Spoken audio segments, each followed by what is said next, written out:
बिस्मिल्लाहिर्रहमानिर्रहीम। अगर आप जिस्म के अंदर दर्द महसूस कर रहे हैं, मलेरिया या टाइफाइड जैसी इलामात हैं और आपको लग रहा है कि आपके जिस्म के अंदर पुराना बुखार बाकी है, तो इसका देसी, आसान और घरेलू इलाज आज इस वीडियो में बताने वाला हूँ।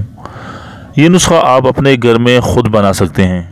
वीडियो शुरू करने से पहले आपसे रिक्वेस्ट है कि आप हमारे चैनल को सब्सक्राइब करें और इसके साथ घंटी के निशान पर भी क्लिक करें ताकि हमारी हर नई वीडियो की अपडेट आपको मिल सके।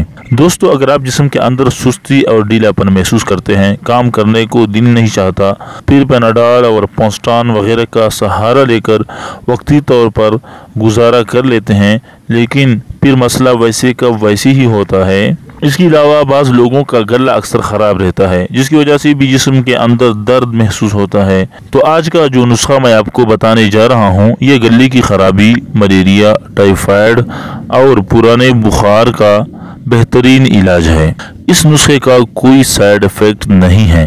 ये अंग्रेज़ी दवाइयों से 1000 दर्जे बेहतर नुस्खा है। नुस्खा अपने साथ नोट करें। 5 दाने मुनक्का लेकर इनके बीज निकाल दें और इन बीजों की जगह उस मुनक्का में एक एक चुटकी खूब कना, जिसको खाकशी भी कहते हैं, इससे भरकर मुनक्का का मुंह दबाकर बंद कर दें। इन 5 दाने मुनक्का को आप तवे पर डालकर हल्का सा सेंक कर गर्म करें और सुबह निहार मुंह ये 5 दाने चबा कर खा लें। दिन में 1 बार खाना है। इंशाल्लाह 2 से 3 दिन में बुखार दूर हो जाएगा। कम से कम 5 से 7 दिन खिलाएं। यही नुस्खा बच्चों के खसरा में भी मुफीद है। अगर आपको हमारी काविश अच्छी लगती है तो हमारे चैनल को सब्सक्राइब करना ना भूलिए। शुक्रिया।